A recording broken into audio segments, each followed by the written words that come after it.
rahatsızlıklarımız söyledi. Beden rahatsızlıklarını.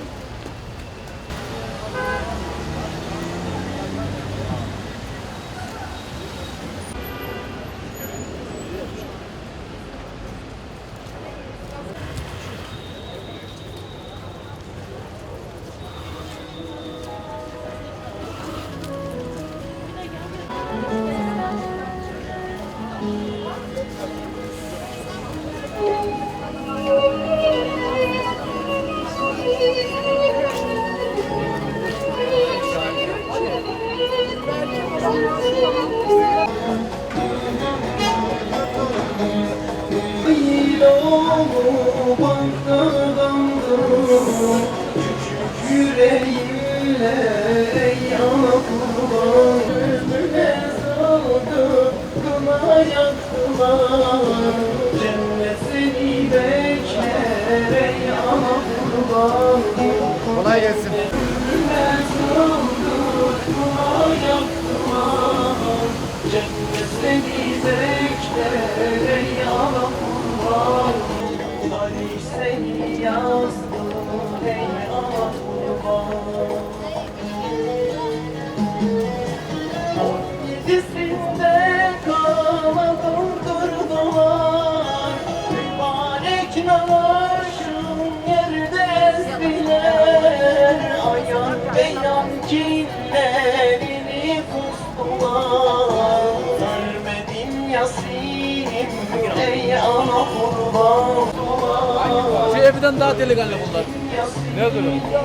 Ey ana kurban, ölmedim Yasin'im ey ana kurban.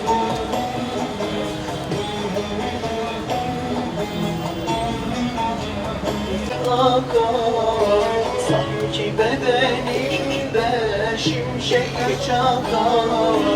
Aşıklar ya eder, ağıtlar yakar. Yasin vardı o mübarek kervana, kurban olayım Yasin hatarana. Yasin meşale oldu bu destana. Küçük şehit selam ey ana kurban. Küçük şehit selam.